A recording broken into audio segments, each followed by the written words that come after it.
Hey everybody, welcome back. This is episode 24, if you believe it, of the Union 0430. And please, everyone across the interweb, put your hands together once more. We've got Mr. Jeff Coates from Pitboss Waterfowl joining us this evening, taking his time out to come and hang out with us.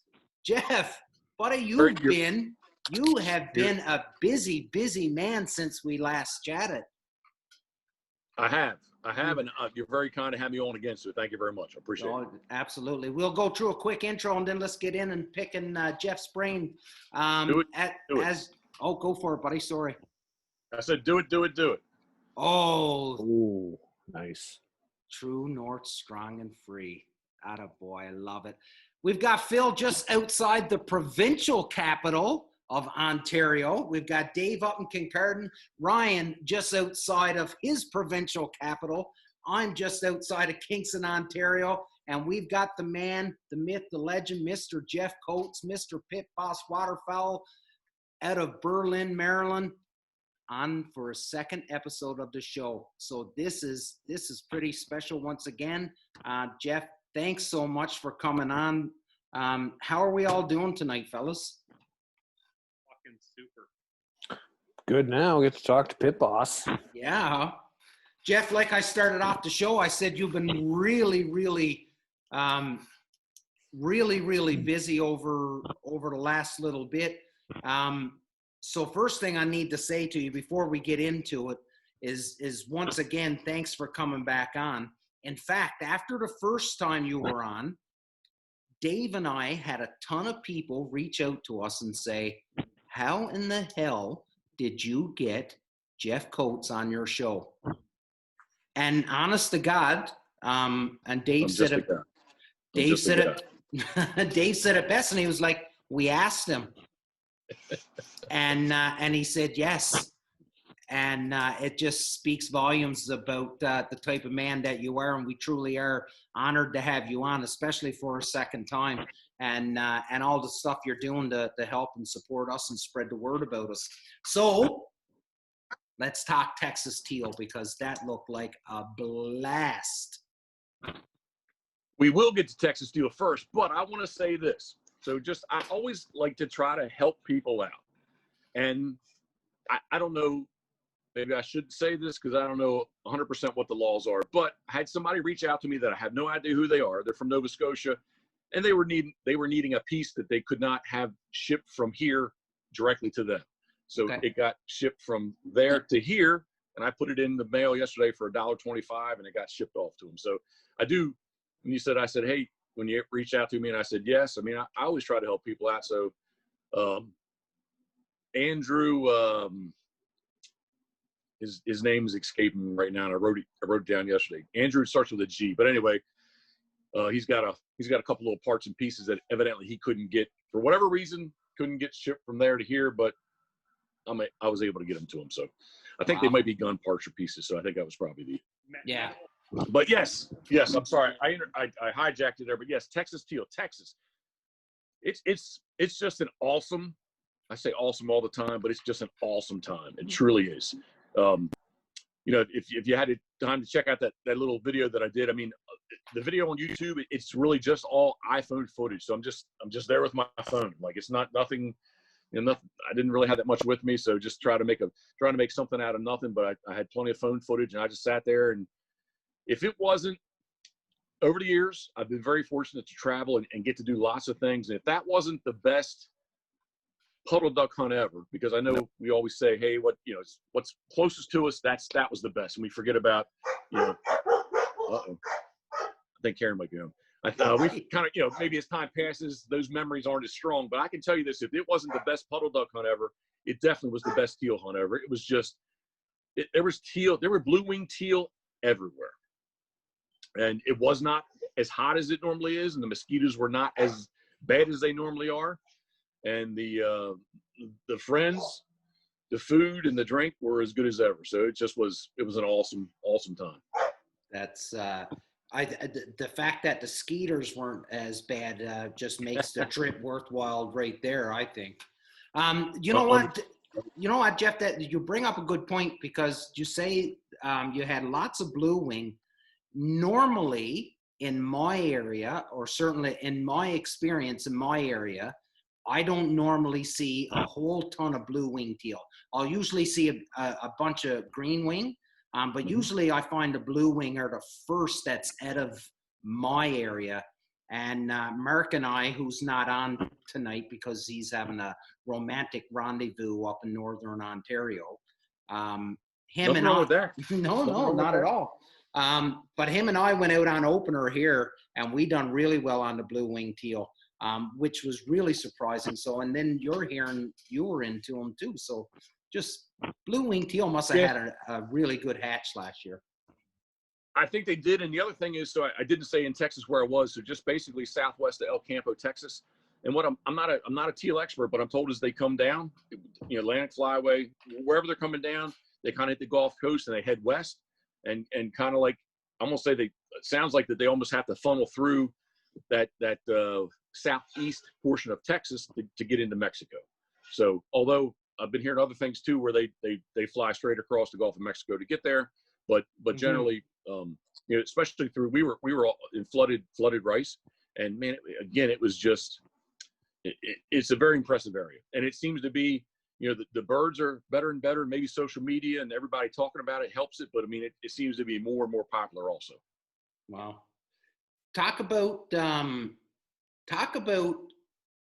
who organized the trip, and just the whole community aspect of the trip.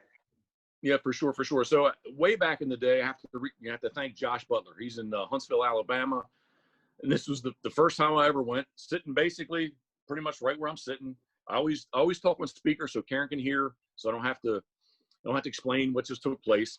I get this phone call, and a lot of times, like, I look at it, I was like, I get a lot of these spam phone calls and stuff, and I a lot of phone calls I don't take. I was like, Huntsville, Alabama. I said, this could be about a hunt, so I hit it, and Josh saying, hey, Jeff, it's Josh Butler. It's going to be really weird. We've never met, but I feel like I've known you for years, on and on and on. He's like, I just want to invite you down to El Campo, Texas. I'm going to invite you to the hotel. He says, just get your airfare. And he says, I got you covered on everything else. All you have to do is just get here. So he's kind of laying it out to me what it was. And, Lifetime Decoys, Peter Andrews and Garrett Walker, Quack Rack. And he just laid it out that it's going to be a great time. And, so we're going on and on. And again, it was the second or third week in September when he called. And, probably would have been like the 11th or the 12th if I have to say a date. But anyway, we're talking. And I was like, I don't know. I got a lot of stuff going on. Got to do this, that, and the other. Season's coming up. And Karen's like shaking her head like, you need to go do this. So he finally hits me. He's like, well, the weird part is, this was Wednesday. The weird part is you have to fly Friday to do this. He's like, so it's very short notice. So it was just like this real quick little window. I will have to say though, when we hung up, called my good friend Scott Moody. Scott Moody does both Lifetime Decoys and Quack Rack's web pages. So I was like, hey, Scott, I said, the guys, Lifetime and Quack Rack. Oh yeah, they're great guys, on and on and on. He's like, well, I just got invited to this teal hunt, and he's like, I know Peter and Garrett are stand-up guys. He's like, I've had a really great relationship with them. So he said, I can't imagine that it's going to be anything but stellar. And so that's really how it started. Peter's family, Lifetime Decoys, have in Providence City, Texas, they have a hotel. Now it's a private hotel now. They own it flat out. But in 1909, it was built. Kind of the story goes, for land prospectors, there wasn't really anything in there. There was a whole bunch of property they were trying to sell. So when they brought people in to try to sell acreage and property, there really wasn't anything there for them to stay. So I think it sleeps about 30 people, and it's old, but it's at the same time it's modern, and it's just a great time. The teal hunt is if it's an hour, that's long. I mean, it happens, boom, boom, boom. It happens. You shoot them, you pick up, we go back to the hotel, and we eat and drink till we get up in the next morning kind of thing. So it's really great. It's just about everybody telling stories, and everybody's has a little circle. So my circle mixes with some other people's circles, and it's not all about social media, but obviously that plays a part in this all too. But yeah, it's just really good to be. I'm very humbled that I'm considered to be a part. So it's always thank you, Josh Butler, because if Josh didn't call me, I wouldn't have gotten the invite the very first time. So Yeah. It's a great weekend. You talk about social media and the influence on that. You had something interesting happen with your gun there, and I saw the reach out on social media to try and get a gun. Yeah, for sure. And the really weird thing about that is that the year before, I flew with that exact same case. I fly out of a very small airport, and truthfully, it's the same two women that are there all the time. So the time, and even this time, she checked me in. I'm the very little security line. I'm in security. My phone actually went through the the X-ray machine, and I got pulled aside saying, "Hey, you got to come back with us." And she didn't. Although in the beginning she didn't have an issue with them. I had TSA locks. The thing was locked up tight, but she did not like the two latches on the case, and so I was a little pissed off. And they're like, "Well, you just take your gun back out to your vehicle and you can get on the plane." I was like, "Well, that kind of negates the purpose of my trip, kind of thing." So, and I will say this: as I walked out on the tarmac, you walk to the little jet. So from Salisbury, we either fly to Philadelphia or Charlotte. That's the only two flights that leave. So it's just a little commuter airport. And I did post something up and I said I was pissed. And I was like, you know what? That's not really who I am. Although I was angry, but like publicly, I always try to stay positive, and I didn't. It was a little off. There was nothing wrong with it, but I did say that I was pissed off. I was like, you know what? That's not. Let me spin this a different way. I'm going to have fun with this. I deleted what I posted up, but I kind of did another one saying, "Hey, I'm headed to Texas. I got some Crown Royal Black. Anybody got a gun I can borrow?" kind of thing. So I kind of tried to take and spin it, make a little fun out of it. And yeah, I mean, I think that thread, the one post had like 300 replies. It was crazy. But I didn't. By the time I got to Houston, by the time I got to Charlotte, like my phone was like people leaving me messages, and Chicky from Molly's, he's calling saying, "Hey man, like take a deep breath. It's all good. We'll get you hooked up," and that whole thing. So hats off to Beretta. Josh Roach, my local rep, got a hold of the rep. He was actually from El Campo. Didn't live in El Campo currently, but he was actually from El Campo, and got me hooked up with we met at the Katy. I know it was a Bass Pro. I'm trying to think which one it was. It was in Katy we met, and so I got a gun, and it was all good. So That's pretty cool. You mentioned there earlier, Jeff, about Scott Moody.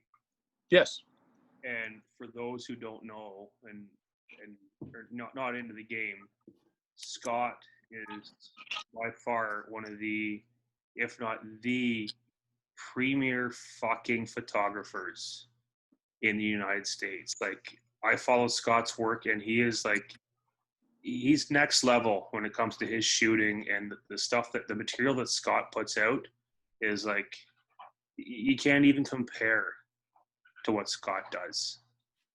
agreed, man. But the old joke is, way back in the day, he was the one that kind of got me wanting to buy a Canon DSLR. And the joke I used to always say was, when I buy the next body or whatever I buy, I throw the manual away, because whatever I need to know, I just call Scott up and he tells me. So I don't need to look at the manual. We're guys. We don't read fucking manuals. And exactly. But yes, Scott Moody, he was actually, before we started this, he sent me a couple of pictures of the ribs that he was they were like five hours in. He was sending me some baby back rib pictures. So And I will admit, I'm like, as a smoker myself, there's the Oklahoma Joe. Some of them, it's like between the Crown Royal and the fucking meat. Like, that's why I follow you. Never mind the fucking killing ducks. The food and the drink. man, it ended about having fun and enjoying. Like, who doesn't like to eat, right? Exactly. Maybe when I was, we'd already talked about my age earlier, but when I was younger, 25, 28, 30, 35, like there's more important things, I guess, going on, and I was worried about other stuff. And man, in today's world, I'm just happy to be alive.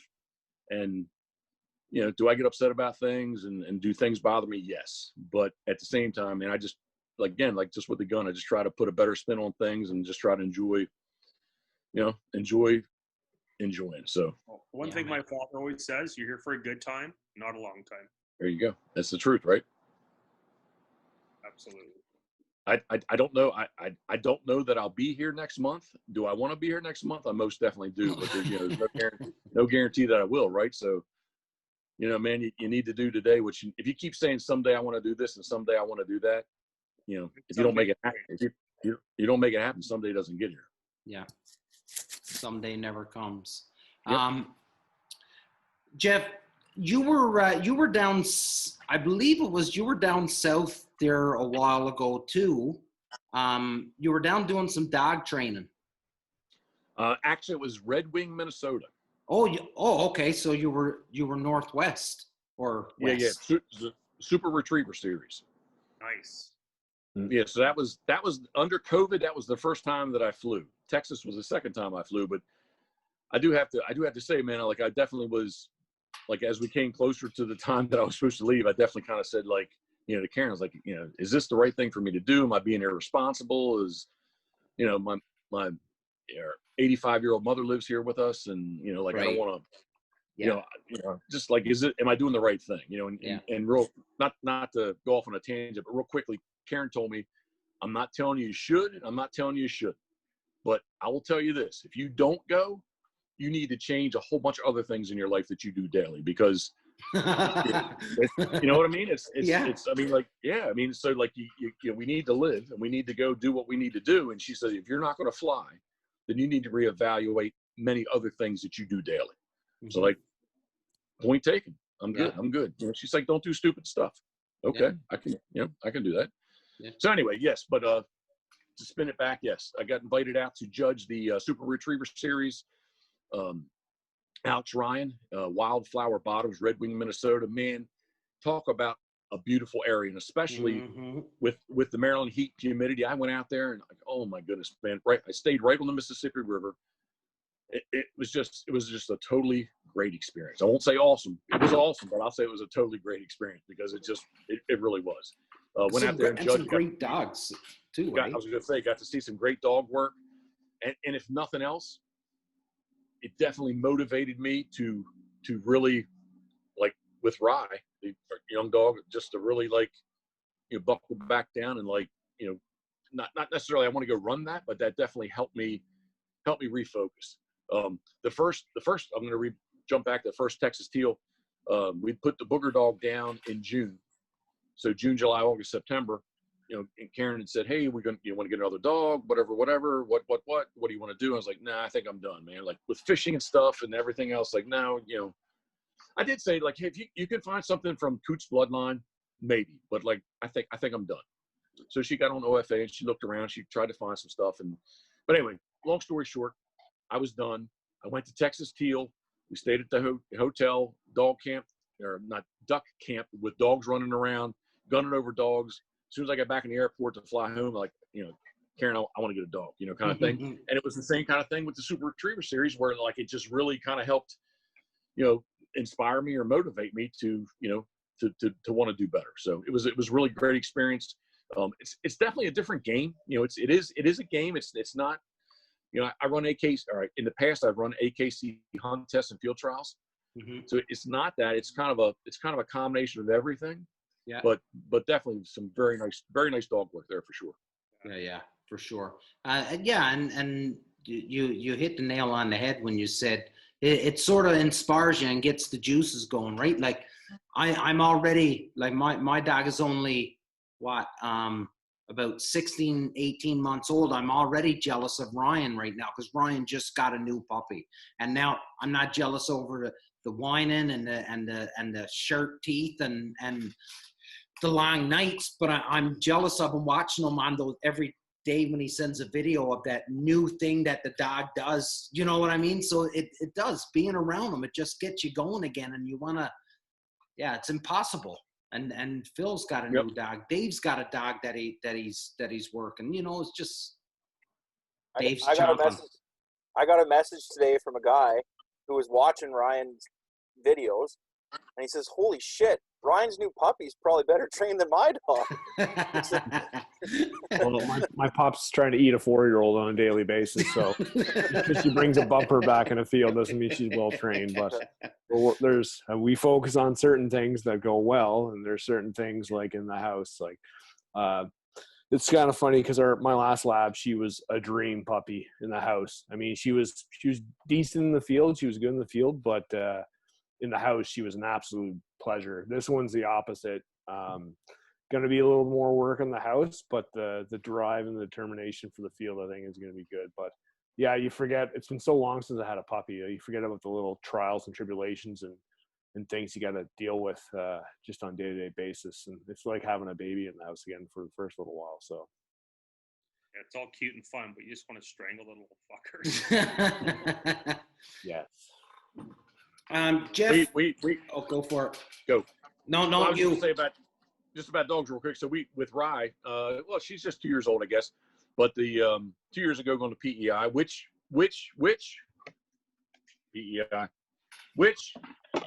well, here out on the deck here, we fly the American flag, we fly the Australian flag because Karen's from Australia, and because I have so many Canadian friends, we also fly the Canadian flag. So anyway, three flags fly out here on underneath the little flags on underneath the deck here. But all that said, we picked Rye up. It was Migration Nation when we filmed that. We picked Rye up in Maine, went over to PEI, and you know, just right from the get-go, where I'm trying to go with the story is, back in the day, Karen knew me.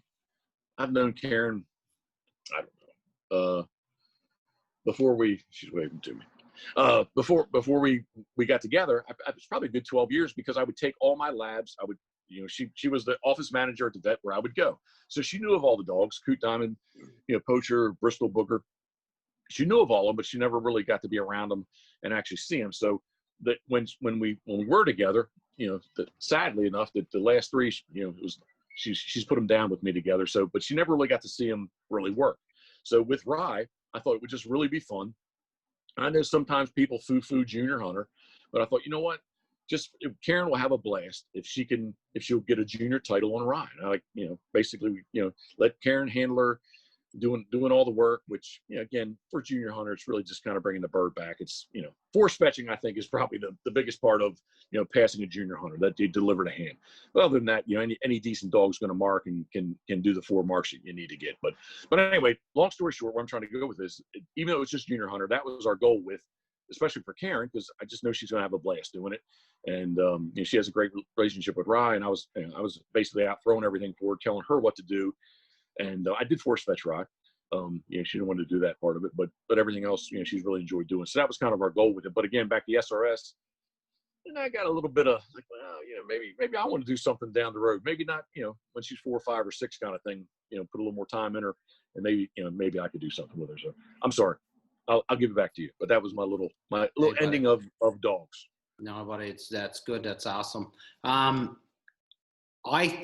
watched the videos, but I think I've watched them with mute on, and I'm still trying to. I think I got a half decent idea. But talk about these structures that your buddies are helping you build out on the Chesapeake. Like, it's wicked. Like, I cannot wait to see what the hell you guys are going to do out there this coming season. They're like mini oil refineries.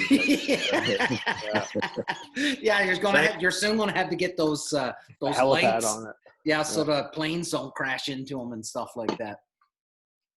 Well, the whole experience has definitely made me feel very, very old, because it would have been about 2003, 2004, where we've been pumping those poles and put that blind. I did one that year, and a good friend of Scott Moody and mine, Kurt Zuloff. Kurt and I went down there, and he and I did it by ourselves. We didn't need any help, and we were very capable of doing it.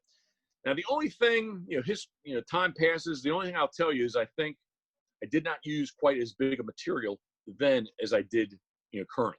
Mm-hmm. So the current material is longer, bigger, and longer. When I say longer, these are true 6x6s, are pressure treated, that are 16 feet long.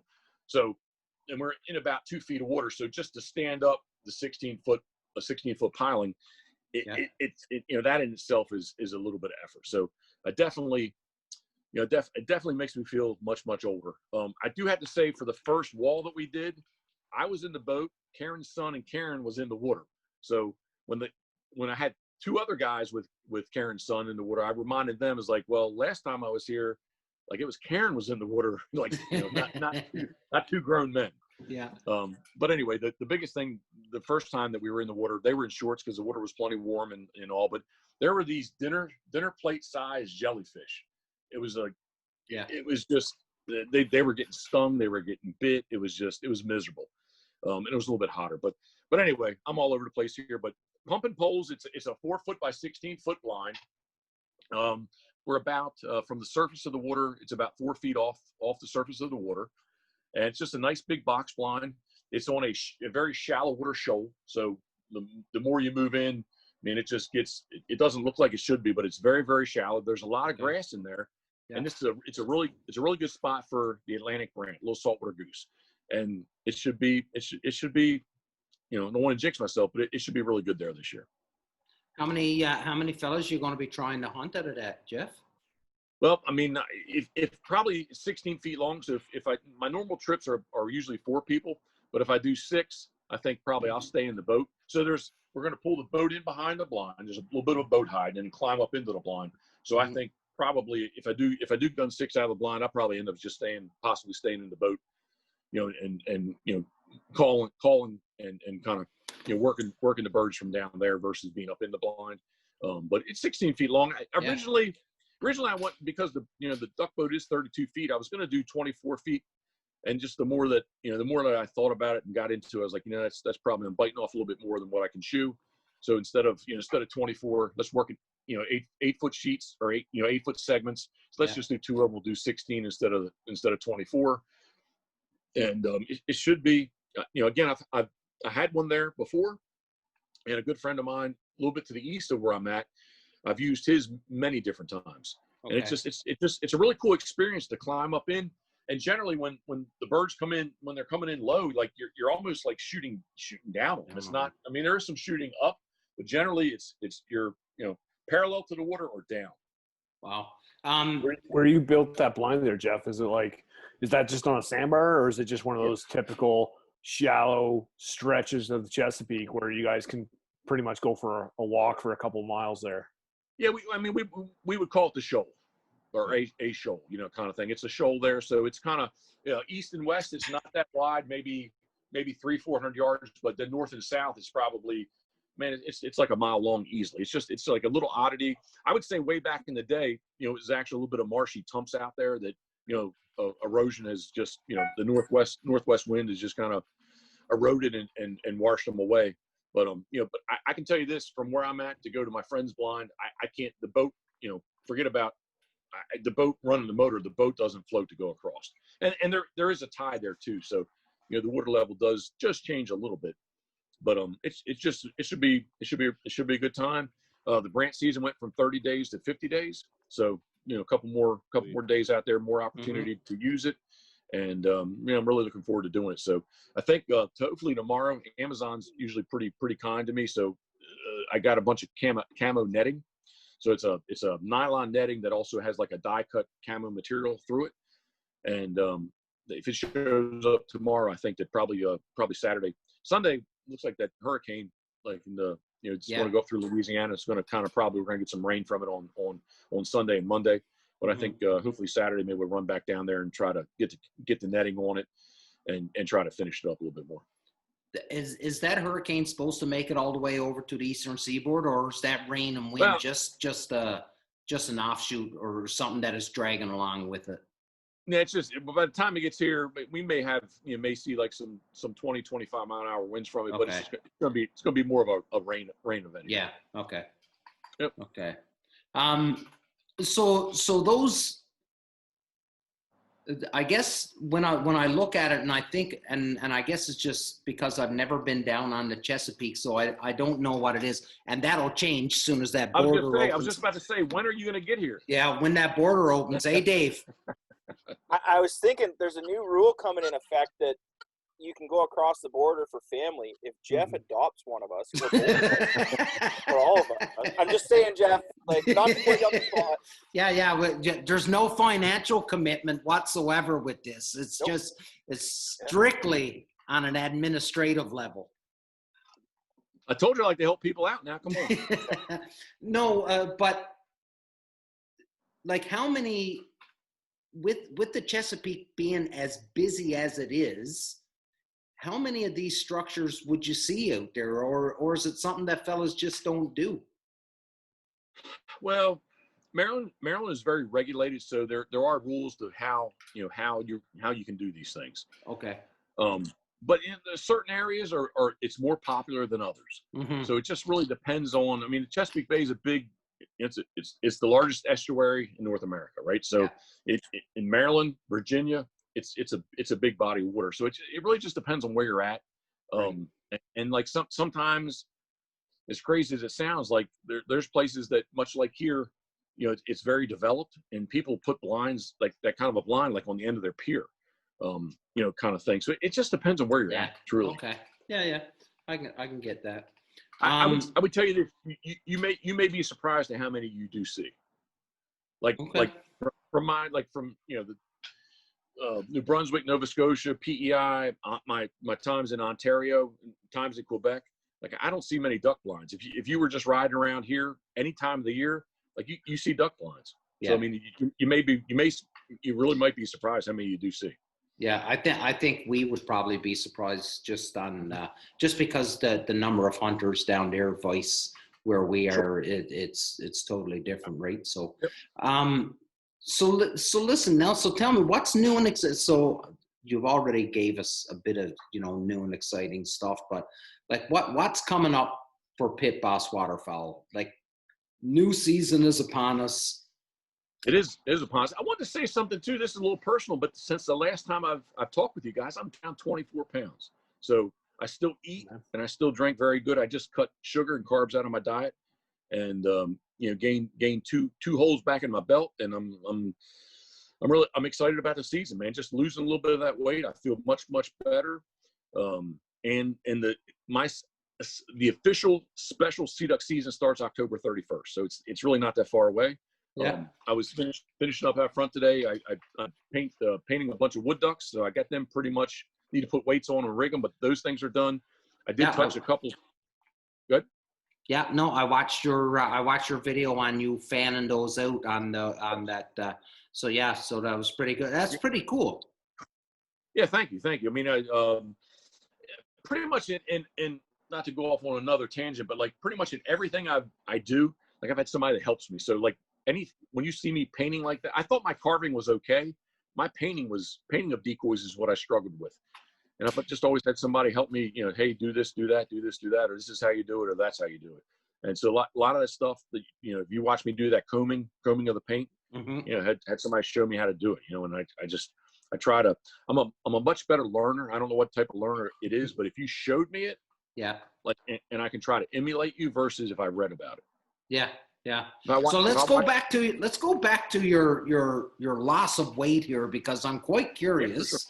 Yeah. So I would like to think, a connoisseur of the alcoholic beverages, and I enjoy them very much. And it seems to have a very, very bad effect on my waistline. Well, you're drinking all that beer, man. Yeah, it's got to be the beer, right? Canadian beer. Yeah.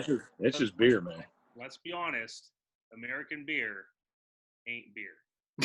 Well, you can call it what you want to call it, but I will tell you that it has carbs and has sugar in it. Yeah. That's right, it does. And my Crown Royal Black, although it may be 170 calories per serving, there's no sugar and there's no carbs in it. You've convinced me. Yeah. Yeah. New Ah, diet. New Yeah, diet. no Crown diet. upstairs. Yeah. no beer for this guy. And I know it's not for you guys because your guys is in November, but we've got our Thanksgiving weekend coming up here. So you know, I was on PEI last year for it. oh yeah, awesome. Yeah. Oh, Yeah, we enjoyed it very much. You got 2 Thanksgivings in 1 year. 2. Lucky. Yeah, no, so my waistline is just going to continue to suffer for the next few days, but yeah. But congratulations I'm on that weight Thanks, loss. thanks. So that's fucking amazing. Yeah, and I've always been, with me, I mean, maybe not for everybody, but with me, like whenever I cut sugar and carbohydrates out, like I ended up eating less anyway. And I just, just by default, you lose weight. So I've had people tell me, oh, blood and your cholesterol and you're eating proteins and you're eating fats and all this kind of stuff. But you always say that at the same time too, like diabetes is not a good thing either. So like you kind of pick your poison of like what are you worrying about or what are you scared of? So what did we say earlier? We're not here for a long time, right? Yeah, someday never comes. Ryan's wife is a bit of a nutritionist and stuff. So Ryan's got all kinds of fucking wonky ideas. I shouldn't say they're wonky. They're sort of kind of proven wonky to a guy like me who just refuses to give in, I guess. They're not my ideas either. They're what I'm told to do for the rest. It is years and years and years ago now. But in October 2013, I ran the Baltimore Half Marathon. I did it in 2 hours and 20 minutes. Wow. So there was a there was a time that basically Karen having knee surgery kind of got us out of a routine. But we were very active and I wasn't like super fast, and I think I was about 240. So I definitely wasn't little, but at the same time, like I was definitely much smaller than what I am now. And man, we just being very active. It didn't really matter which I did. I was conscious about the sugar and carbs, but we ate really good. But at the same time, we were just still very active. So yeah, wow, Yeah. that's what is that half marathon on 2 hours? 26. Yeah, so I'm trying to figure out what that time is, the kilometers per minute. I know. I think it's like it would be just around like 10 minutes, 50 miles, 10 minute 50 miles, 10 minute 50-second miles is what it is, I think. Okay. Just about just under 11-minute miles. Yeah, so that's still under 6 minute kilometers, right? Which is my math's not that good. No, so you're under 6 minute kilometers, which is a fairly good clip. Yeah, I mean, I wasn't super fast, but at the same time, I never stopped, and I felt really good about doing it. Matter of fact, I talked about it this morning. I had a dream last night that I lost enough weight that I was running again. So, wow. Hey man, you know what? We're our only limiting factor, right? Yep. We all life is life and things fucking happen and obstacles get in front of us, but at the end of the day, we are the limiting factor. I can make excuses all day long while I'm 20 pounds heavier than I was, but at the end of the day, I can do something about it if I want it too bad enough, right? Man, it's like, Karen's mom, we FaceTime with her a good bit. She's still in Australia, and she'll say, mate, you're the one putting the food in your mouth. So, yeah. Point taken, right? Yeah, absolutely. Hey, Jeff, why don't you do a good plug? And I know you do it on your own channel, and I cannot wait to come down and hunt with you. And I want to walk into Molly's place. Do a good plug for Molly's place and tell us all about it and why you are such a big fan of the place. I'm such a big fan of Molly's Place Sporting Goods because it's a family business. Nikki, Chicky, and Miss Lori, they're as genuine people that you will find, as well as the rest of the quote Molly's family. All the employees there. After we get past Nikki, Chicky, and Miss Lori, there is generally a younger, mid 20s or younger crowd that work there, and they're about the experience, and they're about quality and serving you. It's a service, because you can go buy stuff anywhere that you want to buy stuff, right? It's how the service that you get and how you're treated. And I drive. They're 2 hours away from me, so it's a drive for me to get there. And they are literally Kennedyville, Maryland. If you look on a map, it's out in. There's nothing there. So they happen to be on a main highway, but like there is nothing there. It's mymollys.com, mymollys.com, and they have right now. They have guns and ammunition online, and they have so many SKUs there that the new webpage it's been a long time coming, but they'll have a new webpage soon, and like they have the price that they will be able to compete. Name me you name me the company out there that sells, they will be able to compete with whomever that's out there online. That's awesome. And it's just they're just a great, genuine family business. It's good to hear. It's good to hear, that you're supporting. I don't know what's happening south of the border, but here in Canada, there's been somewhat of a bunch of bailouts, and a bunch of money given to a lot of these big box stores and these big enterprises, and they're really forgetting about those small time family-run businesses that's been in a community for years and really help shape the communities. And those businesses are getting somewhat left behind because they just can't, with this COVID bullshit. They're not able to survive, and they're not getting the handout that the big box stores are getting. So I think even more true now than ever that we need to be supporting these small family-run businesses. And hey, nothing against the big box stores. We live in the best part of the world, and that's why they are where they are, is because of the thinking and ingenuity that they came up with. But let's show some love to these family-run businesses too. Yeah, for sure. And I mean, the other thing too, like the new web page is a long time coming, but once the new web page is up, like you're not going to know that they're not. Again, I don't want to name any other competitors, but name me whoever is out there selling stuff. Molly's is going to be right there with them because they have the selection, they have the quantity, and they definitely have the quality of service. And that's amazing. It really is. So, they reach out and they help other people, and other people reach back out and help them along. So, one thing, if I could work with too, we have a special little a Molly's exclusive. It was with federal ammunition. Yeah. We finally got a C-duck load. It's a duplex load. Last year we tried to do it, and we came out with 2 3s and 4s that really wasn't much different than the 2 3s and 4s that were already out there that federal had. So this year we had enough time, so the 2 loads are 4s and 6s and BBs and 2s. It's a 3-inch shell, 12 gauge. They're 1450 feet a second, an ounce and a quarter. And the 4s and 6s are that's what I'll be shooting. That's what I'm really excited about doing. So it's a Molly's exclusive. There's a rebate on them. I think it's when you buy a case, it's right from federal, you get $40 back. So I think it makes the case like $99, something like that. So they're going to be a really affordable shell for everybody to shoot. And just because we say it's a sea duck load, when I was in Texas, I was shooting the 4s and 6s at the Teal. So it's just a straight up good duck load. But like in the mid 90s, like to me everybody had duplex loads, and for whatever reason, cost, maybe they weren't effective. I can't believe that they weren't. But anyway, like everybody went away from them, and like 3 years ago when we started talking about this, like what would be something neat such load. So that's one thing that Molly's has.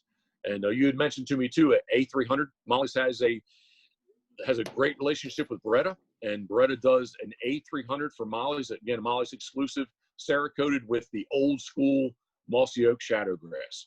So Nice. I think they do 50 of those a year for bread. 50 of those a year.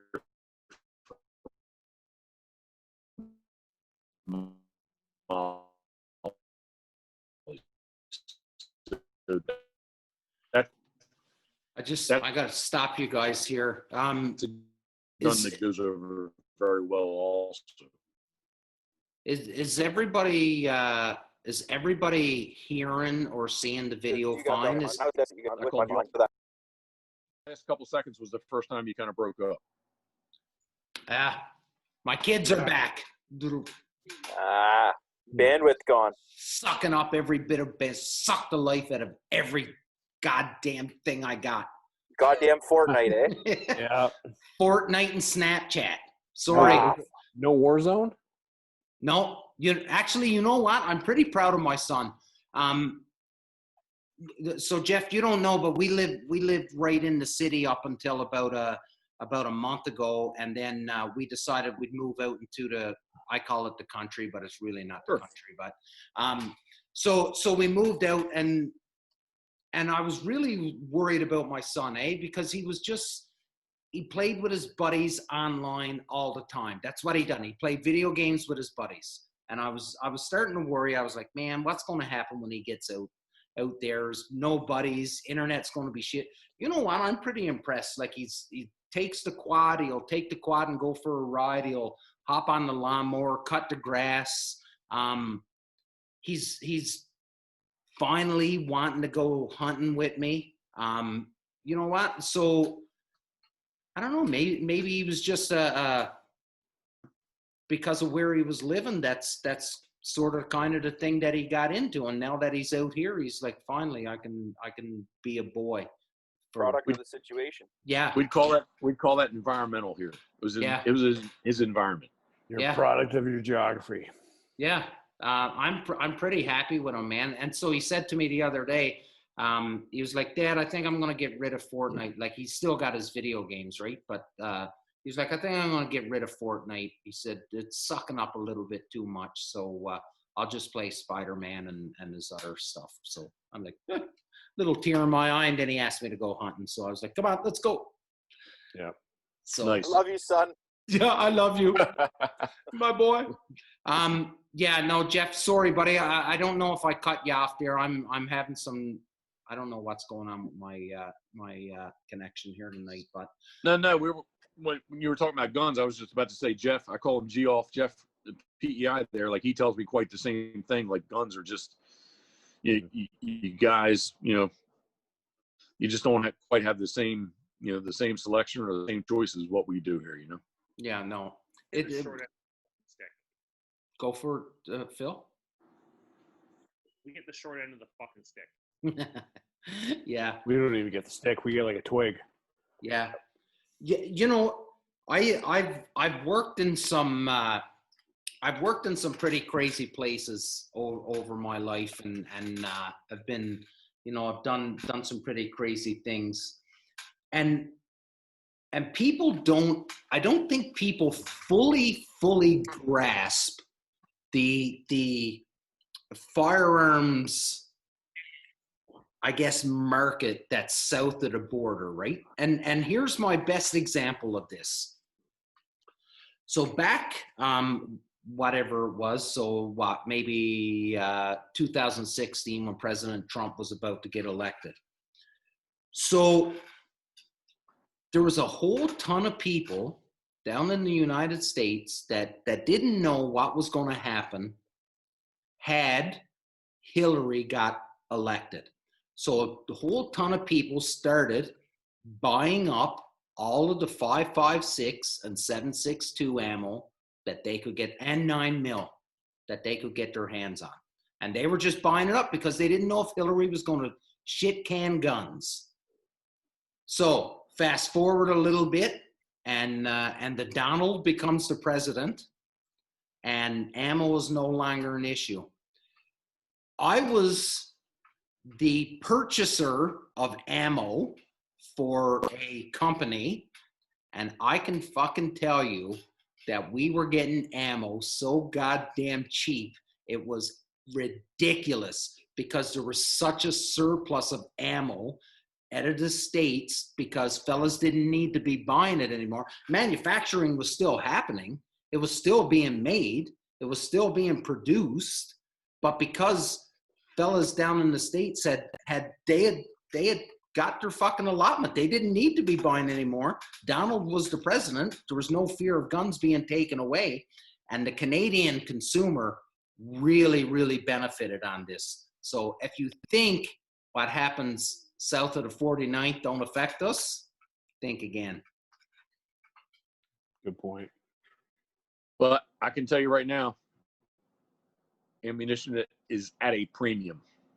Is that right? Yep.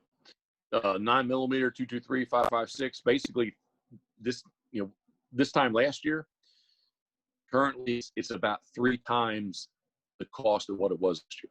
Whoa. So,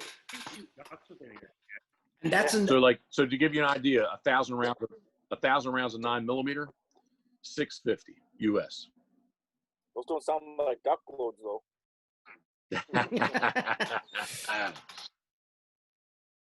Wow. Hey, man, you know what I say? I always say, shoot what you can afford. Mm.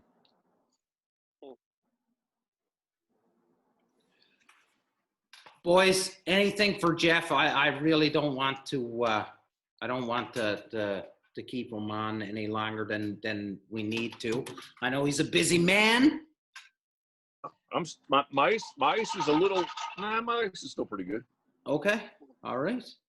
Let's keep it going. Yeah. Let's What keep.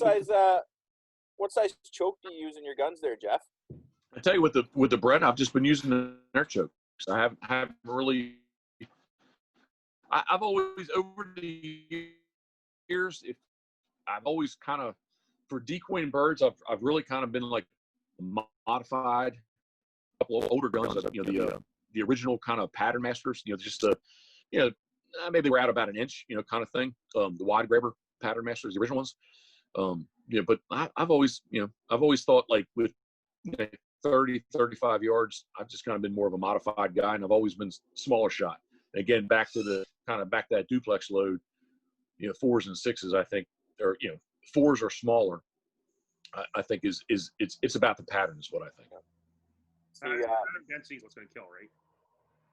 Excuse me. Pattern density is what's going to kill. Pattern and I think so. density. Yeah, I mean, I always say, birds can't, they big shot.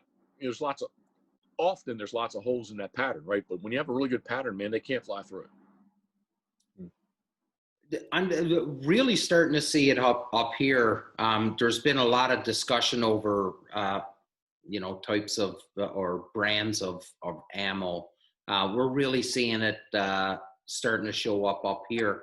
But one thing that I've noticed, and fellas, anybody chime in on this, but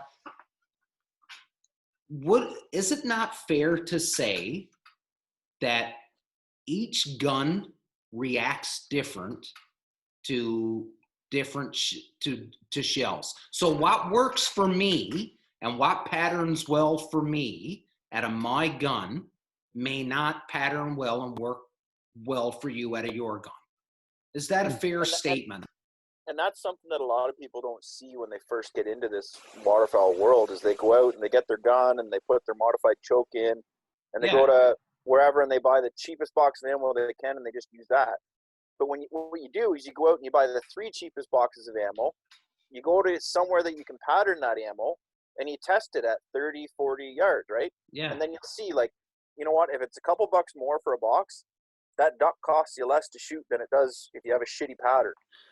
I just find that, again, we see it, especially on our social media up here, Jeff, is so the prime example is a young fella that's new to the sport, and he'll ask the question, hey, what's the best gun to buy? or what's the best load to use, or what's the best choke to use. You know what I mean? And there's always, and it's just curiosity because it's a freaking kid that doesn't know and probably didn't grow up shooting and hunting and the whole bit.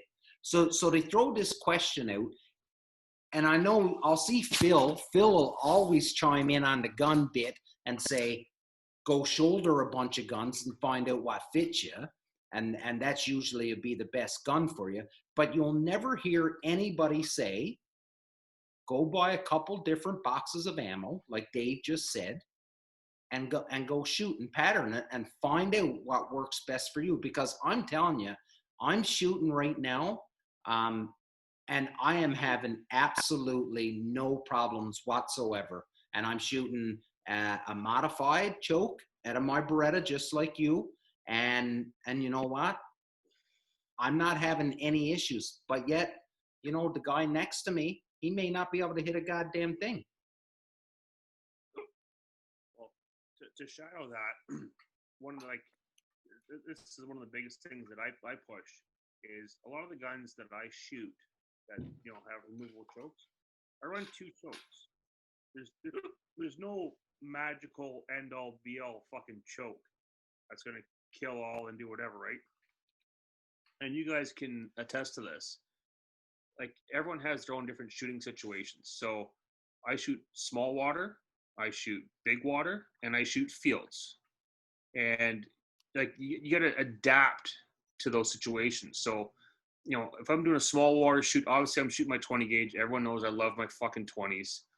I'm going to shoot a more open choke. That same 20 gauge, if I'm doing a field shoot or, you know, a big water shoot, I'm going to shoot something tighter. And you'll get better pattern density because, generally speaking, you're going to be shooting longer. You're going to be reaching out 30, 40 yards. Where on small water, you're 10, 15, 20 yards at best. And I see so many guys chasing this where, like, you know, they're fishing for that one end-all, be-all choke. Well, it doesn't fucking exist. Yeah. Like, you need different equipment for different situations. You need to be able to fucking adapt. Like, it's not rocket science. Like even with my 12 gauges, like, you know, the odd time I shoot a 12 shooting fields or big water, I'll even run a different choke in the 12s between a field and a big water shoot. Because on fields, you know, and as you guys know, like, I love my dogs. You get on a field shoot, you know, a dog, Like dogs. fucking brown dogs. I love dogs. Dags. Dags. Dags. You don't like dags? A dog can chase down a cripple a hell of a lot better on a field than he can on big water. So, like, even though, like, in comparison to fields to big water, on big water, I'd much rather you shoot like even a tighter choke. And I just recently bought a Super Black Eagle, like the first gen, in 1995. It was imported by H&K for those who don't know, prior to Benelli having the licensing to import to North America. My choke in my Super Black Eagle is a extended range Carlson, so it is tight as fuck. So when you're shooting birds, you're killing them. You don't want cripples, and I shoot a lot of big water. And, you know, as Jeff knows, I run an 18.5-foot fucking boat, bigger than his fucking blind. But that big water, like those ducks, they'll fucking school the dog in no time. So you want that pattern density. You want to be able to kill birds. Like, the last thing you want to do is to wear a fucking dog out. You know, a dog's 6, 7 years old. He's fucking croaking because he's spending all his time chasing cripples and shit. Kill that bird. Do your dog a fucking favor. It's common sense, right? But, you know, everyone thinks differently, and, you know, it is what it is, right? And Jeff does nothing but hunt big fucking water, and that's like next level fucking big water. And you want to take it easy on those dogs and then kill those birds and make, you know, short, easy retrieves on them, because, you know, you're going to fucking burn them out. I think the most important factor, and the first most important factor, is when you're going to go out before you buy the choke and pick the ammo, you got to find a gun that fits you. And it's like buying a pair of hunting boots. Like, and Damien, even though he's not there right now, he can attest to it. Like, he was running, there he is. He was running the Supernova, and it didn't fit him well. But when he switched to the Beretta, with the length of pole, whatever it was, it just fit him, and now he's dead eye, right? So once you get that gun that fits you, then look at getting what choke works best for you. When you get that choke, then get what ammo cooperates with the gun and with the choke coupled, right? So I run a wad stripper on mine, which some people are against, some people are for, so it all depends on you. But I mean, it's the magic concoction of what's going to work best for you. And I've run.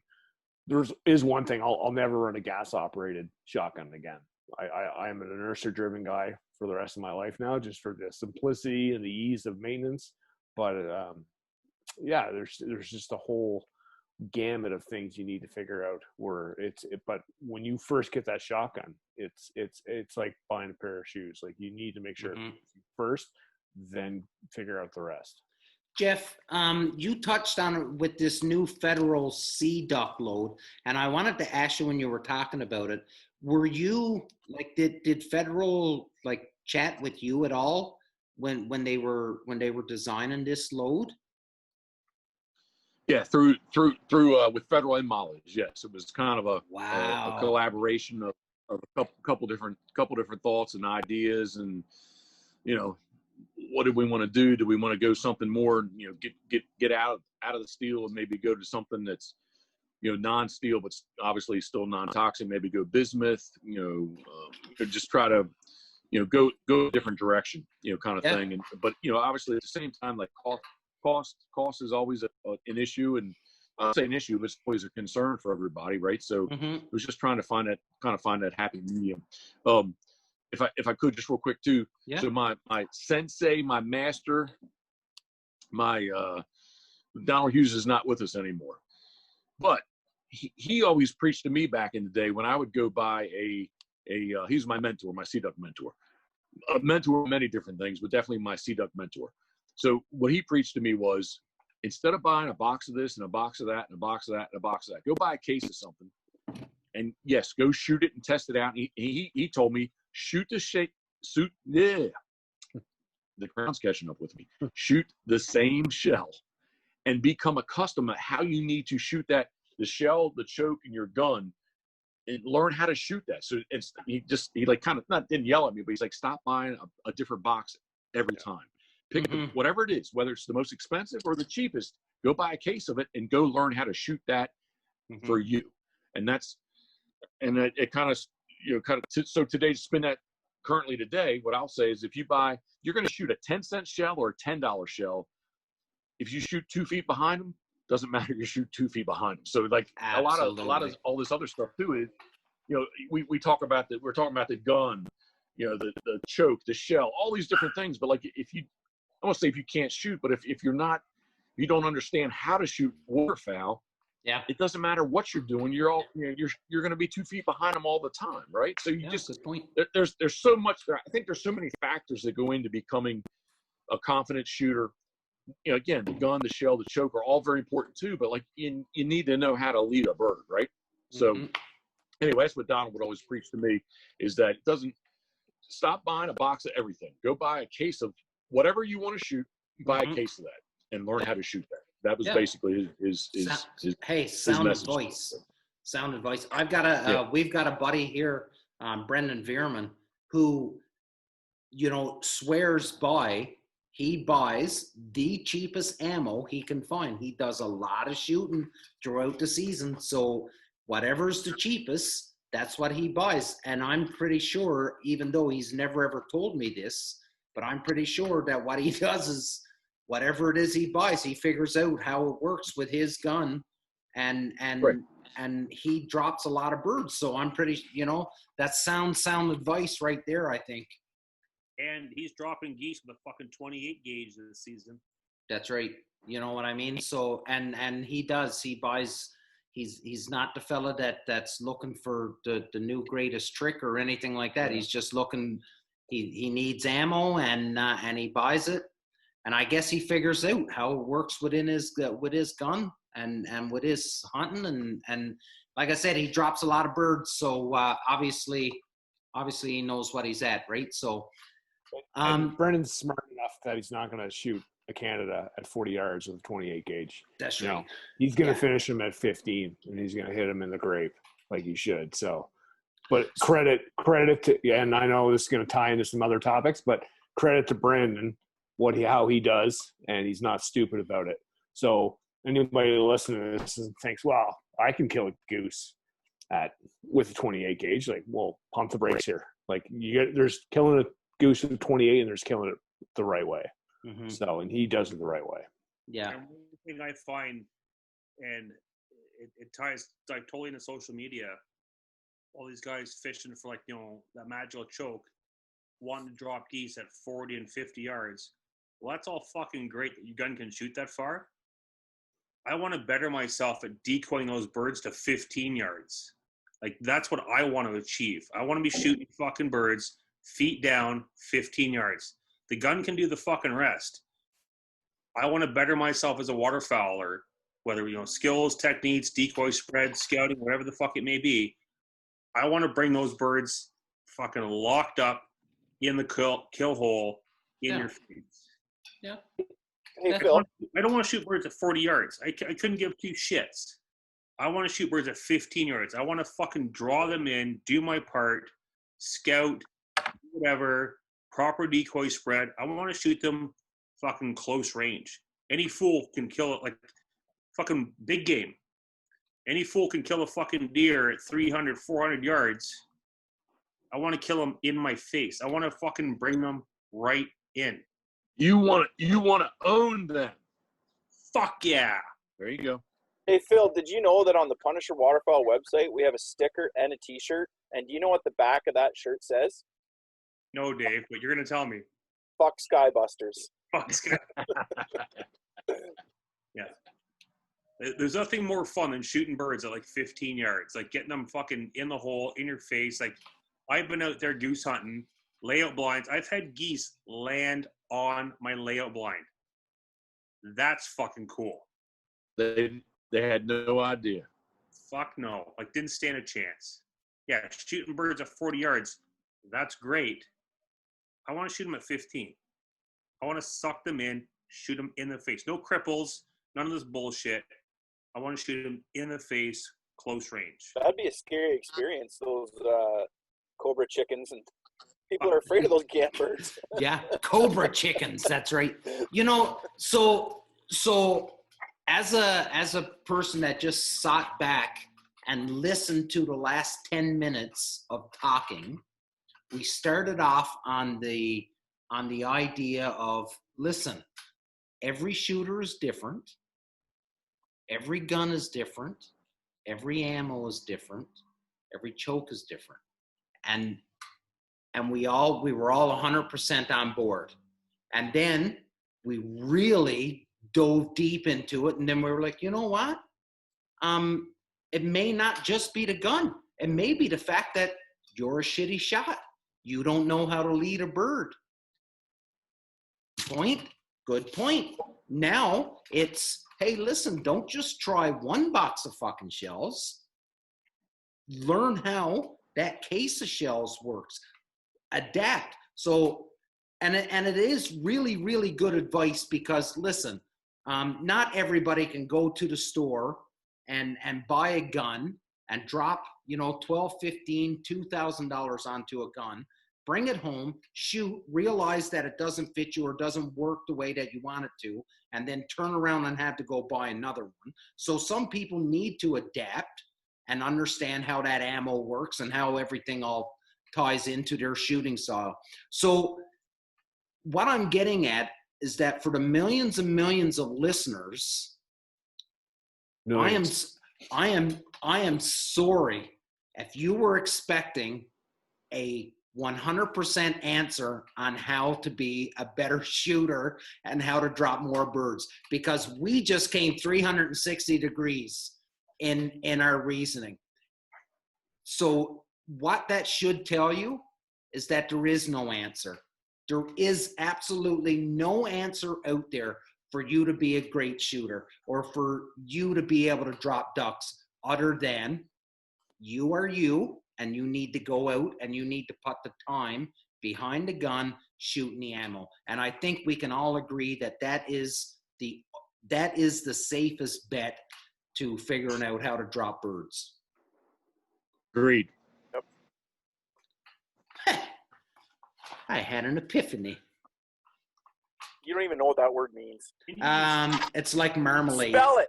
No. Fucking spell it, buddy. No. I'm from Newfoundland. Yeah. That's like how many syllables is in there? At least you pronounced it right. Mm-hmm. Right? What was the word? I missed that. Epiphany. Tiffany or something. Tiffany. Epiphany. Yeah. Oh, we just lost the goat. We lost. Yes. Oh, he's Oh, back. he's back. I had a phone call. Okay. Sorry. Fellas, Jeff, buddy, again, I don't want to take too much more of your time. We've been on for about 70 minutes, and you know what? Is that metric or English? Oh, that's metric, totally. Okay. All right. We can't. I really cannot get my head wrapped around English whatsoever. Well, actually, in Canada, hunting distances is in English. Everything else we do distance is in metric. Copy. Measuring for building something, like if you're building a home, that's in English. But if you're, I don't know, give me an example where we would lose your tools, your nuts and bolts, that's in metric. Like we are in such a, I went to Tampa and competed at the Warrior Games a couple years ago. And when it come to weightlifting, everything is in pounds for me. But everybody, so me and then the Americans was all pounds, but everybody else at the games were all metric, so they were in kilos. And it's just, it was so hard to try and get my head wrapped around. I'm 2.2. Yeah. But when someone says, hey, I'm going to go punch 100 kilos, and I'm like, 100 kilos. Fuck. Or like buy a new cold weather gear. It's all in that degrees F, right? Fahrenheit. Yeah. That shit doesn't make sense, right? Well, and then we had our buddy on, Russie Heron, the other night, who lives in Canada, but he's right on the border. So actually, he's south of Detroit. And he refers to everything in Fahrenheit and in English because because of his close proximity to the border, everything is just easier for him. He works in U.S. dollars. Everything is crazy. Anyways, that was a bit of a tangent. I was just messing with you, man. I'm sorry. No. Rusty was actually able to vote for Trump. It was pretty impressive. No, I don't know, but he worked it out. I'd be voting for him if I was down there, but either way. Guys, another great, amazing show. I cannot thank you enough, Jeff, for coming on and shooting the shit with us and just being the genuine person that you are. I really do. I really do appreciate it, and I hope not that I think that we're going to bolster your views on YouTube and on social media, but I certainly hope that by you coming on to the show, it gives a whole lot of Canadian viewers an idea of who you are, and I hope that the phones are ringing off the hook for you once these borders open up and you get swamped by Canadians and they just want to come down and hang out with you and shoot some birds and have some of that chowder that you're famous for. Jeff, again, buddy, you have no idea how much this means to us. And we can't thank you enough. And someday I hope that I'll be able to personally repay you. I want no repay. I just want you to get down here and let's have some fun. Yes, sir. And that sounds. Let's go around the horn. Ryan, anything, buddy? Yeah, it's great to meet you, Jeff. I missed the first episode, so I'm more than happy to get on the second one. Good to meet you, man. Thank you. Yeah, man. And I know you frequent my neck of the woods on the east coast of Canada. So if you are ever in a pinch or you're coming through Nova Scotia and you want to get on a hunt, get in touch with me, man. We'll hook up. I'll put you on some birds. 2021 October. Yes, man. We'll be back. We'll do it. We'll put some mallards and blacks in the flooded corn for you for sure.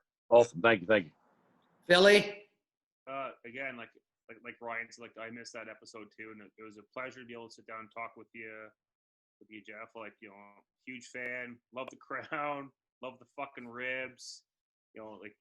you run an awesome fucking channel, man. You know, all around fucking good guy. And you know, if you're ever up, you know, in Ontario and want to shoot some big sky pandas, buddy, there's always fucking room, man. You're always welcome in my blind. You're very kind. Thank you very much. Thank you. Thanks, Jeff. Davey. Jeff, thanks again for coming on, and all these chats you've been having offline. I enjoy it. You're a good dude, man. Thank you very much. You're very kind. I appreciate it. Thank you. And same for me, Dave. This was once again you and Jeff have really stayed in touch over the last episode. That's and something that I need to work on. Sorry about that, Jeff. But no, awesome. So to everybody that's listening, everybody that's watching, I got a huge favor to ask of you. I need you guys to share, like, watch, spread the word about this episode, spread the word about Pitboss Waterfowl, Mr. Jeff Coates, the Union 0430. Tell everybody that you know exactly what we are about. We are as advertised, nothing special, just a bunch of friends that enjoy one another's company. Be good to one another. Be a good fucking human being. Big love. And until next time, be safe. And Bird Dog Whiskey. Bird Dog Whiskey. Bird Dog Whiskey. Get on. It is about relationships. That's what I wanted to add to it. So that's what it's about. So everybody does need to do all that. It's about relationships. It is 100% about relationships. Big love, everybody. I can't thank you all enough. Until next week.